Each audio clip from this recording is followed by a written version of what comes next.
On December 6, 1917, at exactly 9:04 a.m., this harbor became the site of the largest man-made explosion before the atomic bomb. In a single moment, nearly 2,000 people lost their lives and another 9,000 were injured, and 4 square kilometers of a thriving city simply vanished. The explosion was so powerful that it created a tsunami that wiped out an indigenous community across the harbor. The shockwave was felt over 200 kilometers away, and a 1,000-pound piece of the exploding ship's anchor was found over 4 kilometers from the blast site. This isn't just a story about destruction, it's a story about how a catastrophe gave birth to modern urban planning, and how the worst tragedy in Canadian history transformed not just how we build cities, but how we think about them. And as always, this is Ali, and welcome back to Urban Atlas.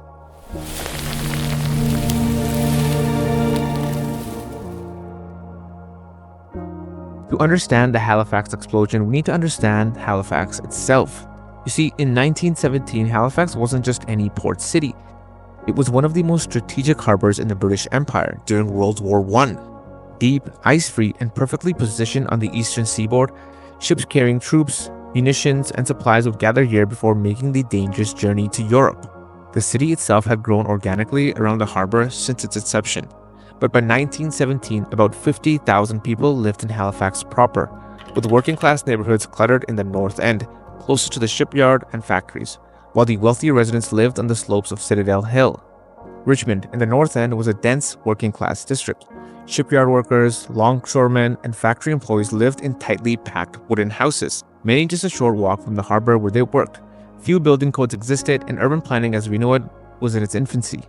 December 6th began like any other wartime morning in Halifax. The French cargo ship Mont Blanc was entering the harbor, having arrived from New York, but this wasn't just any cargo ship.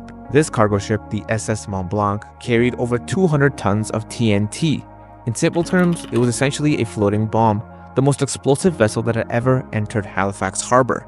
At approximately 8:45 a.m., the Mont Blanc was navigating the Narrows, which is a narrow channel between Halifax and Dartmouth that all ships must enter. It is at this point it encountered the Norwegian vessel, the SS Imo, which was leaving the harbor. What followed was a series of maritime miscommunications and errors. At 8:45 a.m., the two ships collided, with the Imo's bow striking the Mont Blanc's starboard side. The collision itself might have been minor, but it created sparks that ignited the benzol stored on deck. Immediately, fire broke out on the Mont Blanc. The ship's crew, knowing what was aboard, abandoned ship immediately and fled to the Dartmouth shore. And for 20 minutes, the burning Mont Blanc drifted until it came to rest against Pier 6 in the Richmond district. Residents and workers, unaware of the danger, gathered among the waterfront to watch the burning ship, which was a fatal mistake. At precisely 9:04 a.m., the Mont Blanc exploded. The explosion created a fireball that rose over 2 kilometers into the air. The temperature at the center of the blast reached approximately 5,000 degrees Celsius, hot enough to vaporize human bodies near the epicenter.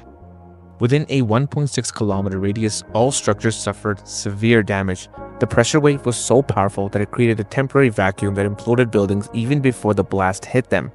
And thus, in an instant, the entire north end of Halifax was gone. The immediate aftermath was apocalyptic. Those who survived the initial blast faced new dangers. You see, the explosion had shattered nearly every window in Halifax, sending shards of glass flying like bullets. Hundreds of survivors had their eyes penetrated by glass fragments. And then came the tsunami. The explosion was so powerful it temporarily displaced the harbor water, which rushed back as a 60-foot tsunami that swept away what little remained along the shoreline. The tsunami devastated the Mi'kmaq settlement on Tufts Cove on the Dartmouth side, killing many inhabitants and washing away their community, a tragedy often overlooked in accounts of the disaster. As if nature wanted to compound the suffering, a blizzard hit Halifax that evening, dropping 16 inches of snow on the devastated city, hampering rescue efforts and freezing many injured survivors who were trapped in the rubble. But amid the horror came help. Boston, Massachusetts sent a relief train with doctors, nurses, and supplies within 24 hours, beginning a friendship between the cities that continues to this day. In the weeks that followed, the death toll climbed to nearly 2,000 people, an estimated 9,000 were injured, and at least 1,600 buildings were destroyed. 6,000 people were left homeless, and 25,000, which is half the city's population, had inadequate shelter. The Richmond district was simply gone. Now came the question that would transform urban development across North America. How do you rebuild an entire section of a city from scratch? Enter Thomas Adams, a British urban planner who had happened to be in Canada at the time. Adams was a pioneer of the Garden City movement, and he saw an unprecedented opportunity in Halifax tragedy, the chance to rebuild an entire district according to modern planning principles. And thus, Adams collaborated with the newly formed Halifax Relief Commission, which had been granted extraordinary powers and $30 million in relief funds. And what followed would become one of the first comprehensive urban reconstruction projects in North America. Before the explosion, Halifax North End had developed organically, with narrow streets, inadequate services, and little consideration for public health or safety. The new plan would change everything. The rebuilding of Halifax introduced several urban planning innovations that would become standard practice across North America. Firstly, the rebuilding of Halifax introduced for the first time in a Canadian city zoning regulations, which means there was a clear separation between residential, commercial, and industrial areas.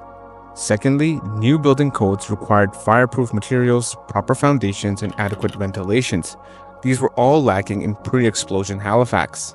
Thirdly, and perhaps most visibly, was the planned community now known as the Hydrostone District. This was named after the fireproof concrete blocks that were used in construction. The Hydrostone District featured wide boulevards, backlot service lanes, and front and back gardens for each home, a radical departure from the crowded tenements it replaced. It's now recognized as a National Historic Site and one of Canada's first planned communities. And another first for Halifax was a new street plan. This new street plan incorporated diagonal streets that broke from the rigid grid system, improving traffic flow and creating more varied neighborhoods. The redevelopment also prioritized public parks, squares, and recreation areas, reflecting emerging ideas about the importance of communal spaces for public health. Fort Needham Memorial Park was established on a hill overlooking the explosion site, transforming the highest point in the blast radius into a memorial space that serves as both remembrance and recreation. In addition, the Halifax Relief Commission became one of the first public housing authorities in North America, managing rental properties and financing home constructions, a model that would later inspire public housing initiatives across the continent. The rebuilding in Halifax wasn't just about safety or efficiency, it was also about aesthetics and community cohesion. The Hydrostone District featured English arts and crafts influence in its architecture, providing beautiful, dignified housing for working-class families at a time when worker housing was rarely given such considerations. Here we are today, more than a century after the explosion, and Halifax bears the unmistakable imprint of that fateful December morning. The Hydrostone District stands as perhaps the most visible legacy, and at Fort Needham Memorial Park, a bell tower contains the bells salvaged from one of the churches destroyed in the explosion. But the explosion's influence extends far beyond Halifax itself. The reconstruction efforts pioneered practices that would become foundational to modern urban planning across all of North America. The land use zoning concepts first implemented in post-explosion Halifax would later be adopted by cities across the continent. And the public housing model developed by the Halifax Relief Commission influenced similar programs in the United States and Canada. The disaster itself led to improved maritime regulations regarding the transport and identification of explosive materials. In addition, the disaster also created lasting human connections. The Boston-Halifax relationship remains one of the strongest intercity bonds in North America. Perhaps most importantly, the Halifax explosion forced urban planners to consider disaster response and resilience in city design. The harbor itself now operates under strict safety protocols, with dedicated shipping lanes, advanced notification systems, and explosive cargo restrictions that would have prevented the 1917 tragedy. In the end, the story of the Halifax explosion is one of both tragedy and transformation. How a moment of unimaginable destruction gave birth to new ways of thinking about how we build, manage, and protect our cities. Today, few visitors to Halifax's charming Hydrostone Market realize they're walking through the direct architectural response to one of history's most devastating explosions. The wider streets, the setback houses, the green spaces, all silent testaments to lessons written in fire and suffering. And as always, if you like content like this, remember to give me a follow, like this video if you like the video, comment below what you'd like to see next, and I'll catch you guys in the next one. Peace.